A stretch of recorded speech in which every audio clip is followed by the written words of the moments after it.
क्यों इंटेलिजेंट लोग स्टूपिड हरकतें करते हैं, इस इंसान को हल्के में मत लेना। What's your favorite pickup line?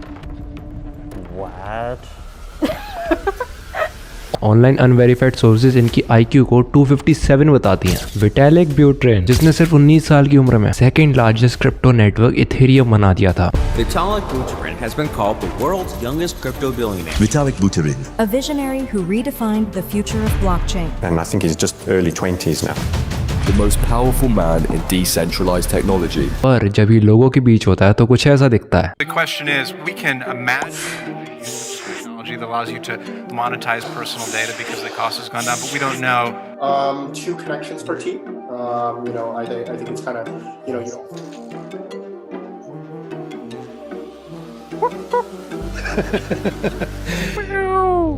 पर यू नो वॉट, विटालिक अकेला बिल्कुल भी नहीं है। ये देखो, इलॉन मस्क बीच फंक्शन में अपना सॉफ्टवेयर अपडेट कर रहे हैं, सॉफ्टवेयर अपडेट 1 और सॉफ्टवेयर अपडेट 2। मार्क जकरबर्ग को कई लोग रोबोट क्यों बुलाते हैं? आपने अपने स्कूल, कॉलेज या फिर ऑफिस में ये नोटिस किया होगा, जो लोग काफी इंटेलिजेंट टाइप के होते हैं वो सोशली काफी वियर्ड होते हैं। ये कोई इत्तेफाक नहीं है, नेचर का एक सीक्रेट कोड है जो आपकी पर्सनैलिटी और दिमाग की फायरिंग के बारे में बहुत कुछ बताता है। मगर यहीं से कहानी डेंजरस हो जाती है, क्योंकि इंटेलिजेंस कोई तोहफा नहीं है, वो एक दो-धारी तलवार है, एक अपने आप पर पॉइंटेड भरी हुई बंदूक है जो कभी भी आप पर फट सकती है। और इतिहास कई बार इस चीज को दोहरा चुका है, जैसे ये case Steve jobs, artistic genius, social Mozart, जिसकी वजह से आज आपके हाथ में एप्पल के मास्टरपीसेस हैं। पता है कैंसर के इलाज के लिए क्या कर रहे थे? एक्यूपंक्चर और fruit diet. Steve Jobs died directly as a result of pancreatic cancer. his first reaction was to try to find a way to deal with it with alternative methods rather than surgery. Doctors के Warne करने के बाद ultimately cancer का आखिरी stage आ गया और तब जाकर इन्हें अपनी गलती रियलाइज हुई। एक इतने बड़े जीनियस इंसान की मौत एक इतने बड़े पछतावे के साथ। 17 जून 1952 पैसेडीना की एक लैब में एक धमाका होता है। धमाके के मलबे के अंदर छुपा था एक राज जो दुनिया के सामने खुलने वाला था। नासा का सबसे काबिल इंजीनियर जैक पार्सन्स, जिसके बिना नासा चांद पर जा ही नहीं सकती थी, अपनी इक्वेशंस और इंजन्स के पीछे एक अजीब सा सच छुपा रहे थे। दिन में वो रॉकेट्स बनाते ताकि इंसान आसमान को छू सके, और रात में उसी आसमान से किसी को बुलाने की कोशिश करते। गलीमा,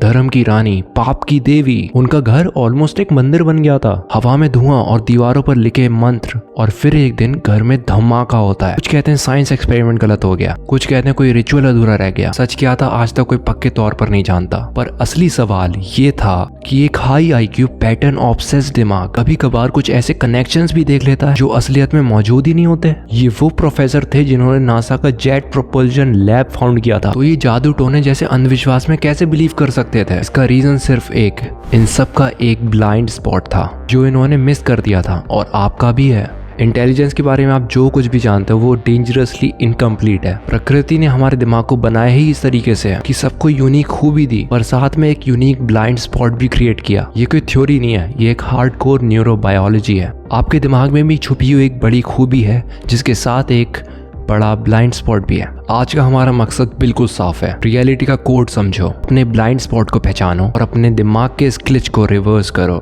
लाओजू का एक कोट है ना, he who knows others is wise but he who knows himself is enlightened. दिमाग सबके पास है, लेकिन जो इसे समझदारी से यूज करता है, इतिहास की गूंजें उसका नाम चिल्लाती हैं, और जो नहीं वो खामोशी में खुद खत्म हो जाता है। तो let's decode the code of reality.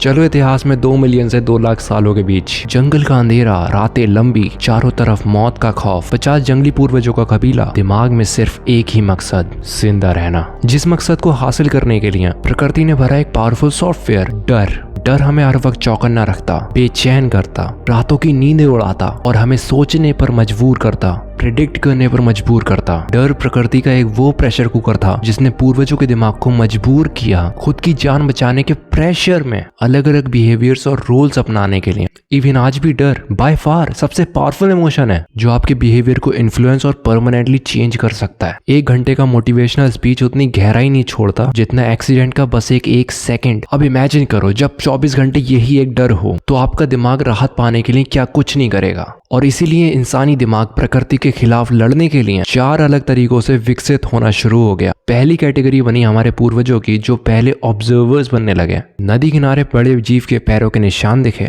मतलब खतरा। नुकीली चीज दिखी, मतलब हथियार। चहकती पंछियां दिखी, मतलब पानी। ये वो कैटेगरी होने वाली थी जो लॉजिक, पैटर्न रिकॉग्निशन और टेक्निकल बारीकी देखने और समझने वाला दिमाग बनेगी। इन्हें हम कहेंगे द टेक्निकल ब्रेन्स। ये लोग फ्यूचर के न्यूटन, टेस्ला और रामानुजन बनने वाले थे। दूसरी कैटेगरी बनी हमारे पूर्वजों की, जो साथी बनाना सीख गए। उन्होंने इमोशंस को पढ़ना सीख लिया। इन्हें हम कहेंगे द सोशल ब्रेन्स। वो पूर्वज जो चेहरा पढ़ सकते थे, जज्बात महसूस कर सकते थे, अलायंसेस बना सकते थे और पावर में आ सकते थे। फ्यूचर के पॉलिटिशियंस, एक्टर्स और लीडर्स। तीसरी कैटेगरी उन पूर्वजों की जो डर को लांग कर नए रास्ते खोजना सीख गए। ये खतरों से बने अनजान रास्तों को लांघने रखे, जो पूरे कबीले को खाना, पानी और रिसोर्सेज पहुंचा सकता था। ये लोग अक्सर भटक जाया करते थे, बट इनके भटकने से ही कबीला अपने ठिकाने पर पहुंच पाता था। ये थे the explorers. You can also call them novelty chasers या रिस्क टेकर्स। और फाइनली चौथी कैटेगरी जो इनके बिल्कुल अपोजिट थी, इनके लिए नए रास्ते ढूंढने से कहीं ज्यादा इंपॉर्टेंट एग्जिस्टिंग जिम्मेदारियों को निभाना था। ड्यूटी इनकी भाषा थी और डिसिप्लिन इनका कोड। ये ध्यान रखते रात भर आग जल रही है, हथियारों की नोक अभी भी धार है, खाने पीने का बंदोबस्त हर किसी के लिए हो रहा है। ये बेसिकली कबीले को आपस में क्रू की तरह जोड़कर रखते थे अपनी ड्यूटी और डिसिप्लिन से। अब सबसे इंटरेस्टिंग चीज देखना, सारे ट्रेड्स प्रकृति ने इंसानी दिमाग में एक साथ पैकेज में डेवलप नहीं किए, बल्कि ट्रेड ऑफ्स में किया। यानी कि एक ट्रेड ज्यादा मिला तो दूसरा ऑटोमेटिकली कम। प्रकृति ने स्पेशलाइजेशन को प्रेफर किया, जनरलाइजेशन को नहीं। इस एवोल्यूशन के प्रिंसिपल को कहा जाता है द कॉग्निटिव ट्रेड ऑफ। ये कॉग्निटिव ट्रेड ऑफ ये दिमाग का ब्लाइंड स्पॉट, दिमाग का लूपहोल नंबर 1। एक ट्रेड में दिमाग थोड़ा स्ट्रॉन्ग और दूसरे में थोड़ा वीक। कॉग्निटिव ट्रेड ऑफ सिर्फ पर्सनैलिटी नहीं, बल्कि दिमागों में एक्चुअल स्ट्रक्चर डिफरेंसेस क्रिएट करता है। न्यूरॉन्स जितने ज्यादा एक काम के लिए ऑप्टिमाइज्ड होते हैं, उतना ही दूसरे पाथवेज के न्यूरॉन्स ट्रिम हो जाते हैं। इसे कहते हैं कॉम्पिटिटिव न्यूरल एलोकेशन। इसी ट्रेड ऑफ के चलते दिमाग 2 स्पेक्ट्रम में विकसित हुए। पहला स्पेक्ट्रम, एक तरफ टेक्निकल ब्रेन्स तो अपोजिट साइड पर सोशल ब्रेन्स। जितना ज्यादा दिमाग टेक्निकल रीजनिंग और सोचने में अच्छा होगा, उतना ही वो सोशल स्मार्टनेस में वीक होगा as a trade off, and vice versa. अच्छा, इंपॉर्टेंट नोट यहाँ पर ये कि ऐसा नहीं है कि इन दोनों का सीलिंग मिला के दोनों 100 ही है। जैसा मैंने कहा कि सोशल इंटेलिजेंस और टेक्निकल इंटेलिजेंस 2 डायमेंशंस हैं, तो ऐसा नहीं है कि टेक्निकल इंटेलिजेंस अगर 80 है तो सोशल इंटेलिजेंस ऑटोमेटिकली 20 हो जाए, बट सिग्निफिकेंटली वो लेस डोमिनेंट होगा। इसे आज हम एक सिस्टमाइजिंग ब्रेन और एक मेंटलाइजिंग ब्रेन बोलते हैं। ये टोटली डिफरेंट ब्रेन के न्यूरल स्ट्रक्चर्स हैं। एक चीजों के बीच के रिलेशंस को पकड़ता है तो दूसरा लोगों के इंटेंशंस के बीच। और इसी तरह एक तरफ एक्सप्लोरर ब्रेन बना, डोपामिन हैवी दिमाग, तो दूसरी तरफ स्टेबिलाइजर ब्रेन बना, सेरोटोनिन हैवी दिमाग। जितना ज्यादा उन्हें एक्सप्लोरेशन का इंस्टिंक्ट, उतना ही कम उन्हें स्टेबिलिटी पसंद, एंड वाइस वर्सा। अब इसकी गहराई को समझना, ये चारों ट्रेट्स मिलकर एक कॉग्निटिव ग्रेडियंट बनाते हैं। ये 4 ट्रेट्स दिमाग के बॉक्सेस नहीं, उनकी डायरेक्शंस हैं, या फिर डायमेंशंस कह लो। आज के मोस्ट ऑफ द ह्यूमंस दिमाग इन 4 डायरेक्शंस में ही स्ट्रेच होते हैं। आज तक के सारे ब्रेन्स, आप, मैं, इलॉन मस्क, न्यूटन, डाविंची, सब इसी 4V आर्किटेक्चर के यूनिक मिक्सचर हैं। बस इन्हीं चारों ग्रेडियंट्स के ऊपर लिटरली बिलियंस ऑफ ब्रेन्स बन सकते हैं, क्योंकि हमारे हंड्रेड्स ऑफ कॉग्निटिव जीन्स अलग अलग इन्वायरमेंट, स्ट्रेस, ट्रेनिंग और लाइफस्टाइल में अलग अलग तरीकों से एक्सप्रेस होते हैं और रीट्यून होते हैं। अपने उस दोस्त को याद करो जो जोक में भी लॉजिक ढूंढता है और 2 मिनट बाद हंसता है। टेक्निकल डोमिनेंट ब्रेन और सोशली ऑकवर्ड। वो आंटी को याद करो जो बात कम करती है, बट लोग उनकी तरफ देखकर अपना मुंह जरूर खोलते हैं। Socially dominant types. और यहीं से जन्म होता है न्यूरो डाइवर्जेंस का, जो प्रकृति ने सर्वाइवल के खातिर एक डिजाइन की तरह विकसित किया, डिफेक्ट की तरह नहीं। आज जितने भी दिमाग हैं वो सही इन्वायरमेंट के लिए हथियार हैं और गलत एनवायरनमेंट के लिए लाइबिलिटी। मगर आज सोसाइटी बनी चुकी है इस तरीके से कि न्यूरो डाइवर्जेंस को डिजाइन की तरह नहीं, डिफेक्ट की तरह देखा जाता है। जो दिमाग एक सिस्टम में फिट ना होता है, जो सोसाइटी का करंट सिस्टम है, जिन्हें स्टूपिड कह दिया जाता है। इसलिए कई जीनियसेस जो हाई न्यूरो डाइवर्जेंस दिखाते हैं, उन्हें बचपन में या तो स्टूपिड कह दिया गया या फिर वियर्ड। स्टूपिड तक तो ठीक है, लेकिन डिसेबल्ड भी कह दिया गया। डिसलेक्सिया फॉर एग्जाम्पल, जिसे एक लर्निंग डिसेबिलिटी कही जाती है। बट कैसे हजम करोगे ये फैक्ट कि टॉप 35% कंपनीज के सीईओज को डिसलेक्सिया है। ये कंपनियां चला लेते हैं लेकिन ठीक से पढ़ नहीं सकते। कितने तो एग्जाम्स में फेल होते थे। Throughout school, I never finished the test. As you read in school, the kids would laugh. I just thought I was maybe stupid. अच्छा, ऑटिज्म को भी अक्सर एक डिसेबिलिटी कहा जाता है, क्योंकि कुछ ऑटिस्टिक लोगों को अपनी नॉर्मल लाइफ जीने के लिए सपोर्ट लगता है। मगर ऑटिज्म भी एक हेल्दी न्यूरो डाइवर्जेंस के क्रिएट होने से एक स्पेक्ट्रम है। इस स्पेक्ट्रम के कई ब्रेन्स हेल्दी न्यूरो डाइवर्जेंस दिखाते हैं, हेल्दी वेरिएशंस दिखाते हैं, बट कुछ केसेस में जेनेटिक रिस्क ज्यादा होता है। और ऑटिज्म परफेक्टली अडेप्टिव है। इनफैक्ट इसे हाई फंक्शनिंग ऑटिज्म भी कहते हैं। Elon Musk, Bill Gates, mark Zuckerberg type के लोग बस सिर्फ इन्वायरमेंट उनकी वायरिंग के खिलाफ नहीं होना चाहिए। सेम विद ADHD, इन्हें भी बस सही इन्वायरमेंट चाहिए और हम इन सबको न्यूरोटिपिकल्स की रेस में दौड़ा रहे हैं। आइंस्टाइन का वो कोट याद है ना, इफ यू जज a fish by its ability to climb a tree it will live its entire life thinking it's stupid. मगर एक बहुत इंपॉर्टेंट सवाल, क्यों प्रकृति ने सारे ट्रेट्स हमारे दिमाग में एक साथ ही नहीं भरती है? क्यों हमें पॉलीमैथिक जीनियस क्यों नहीं बना दिया? न्यूरो डाइवर्जेंस को आखिर क्यों ऐसे डिजाइन इवॉल्व होना पड़ा? Why specialization, why not generalization? Well, 2 critical reasons. सबसे पहला, एनर्जी कंजर्वेशन लॉ। दिमाग शरीर का 2% मास होने के बाद भी 20% एनर्जी यूज करता है और इसीलिए दिमाग एक ही खूबी में मास्टरी प्राप्त कर सकता था, सब में नहीं। हार्डवेयर लिमिटेशंस, ट्रेड ऑफ्स बहुत ही कॉमन प्रिंसिपल है एवोल्यूशन में। आपने सुना ही होगा यूज इट और लूज इट वाला लॉजिक, क्योंकि एनर्जी लिमिटेड है। Number 2, the evolution law. Survival करने के लिए इंसान को वैरायटी चाहिए थी। एवोल्यूशन का दूसरा नाम ही वेरिएशन होता है।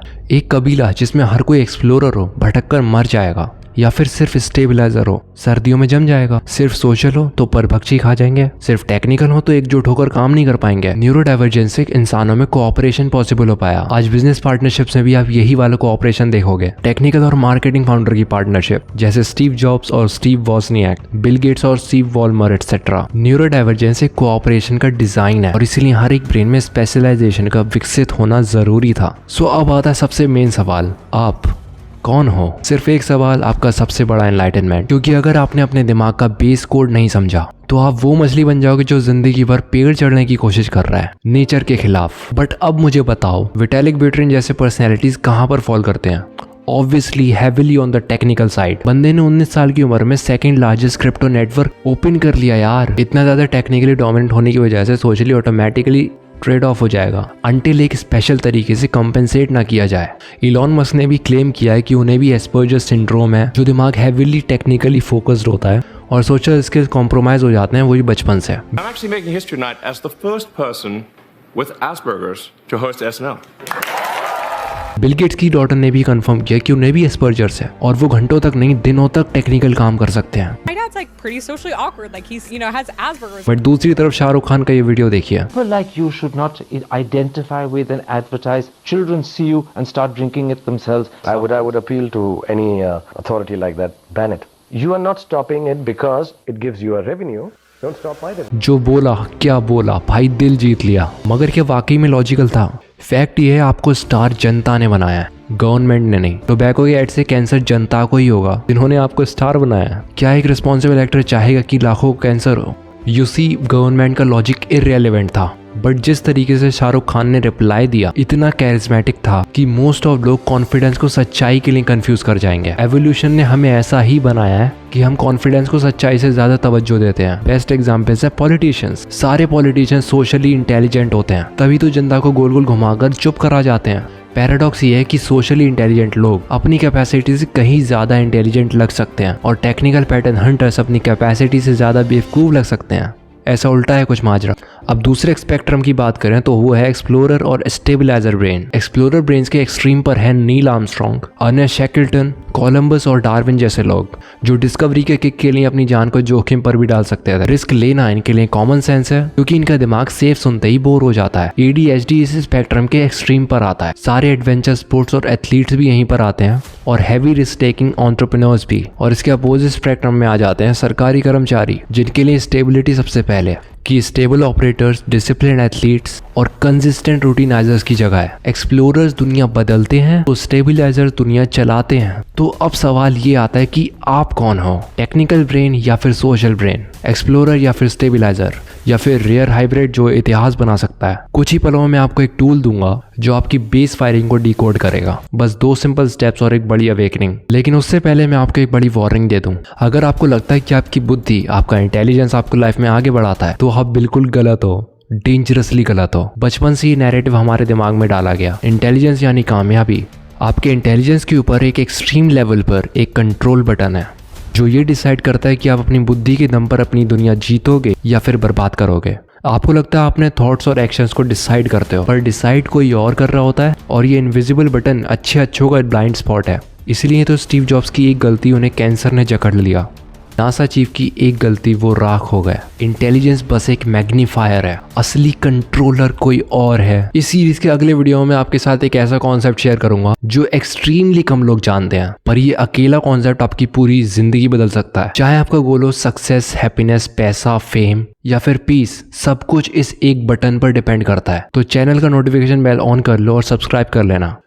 तो फाइनली आपके ब्रेन का कॉग्निटिव टाइप डिकोड करते हैं। नीचे डिस्क्रिप्शन में मैंने 2 टेस्ट दिए हुए हैं। इन दोनों टेस्ट से मेरा अंदाजा है कि आप 60 से 70% अपना थिंकिंग कैपेसिटी समझ सकते हो। बट अगर आपको हाई न्यूरो डाइवर्जेंस आता है दोनों टेस्ट में, और अगर आपको 100% कंफर्म करना है कि आपको क्या कंडीशन है, तो आप एक फिजिकली क्लिनिकल एक प्रॉपर असेसमेंट भी करवा सकते हो। और इस वीडियो के नेक्स्ट पार्ट में जो मैं बताने वाला हूँ उस चीज़ के लिए stay tuned for the next video.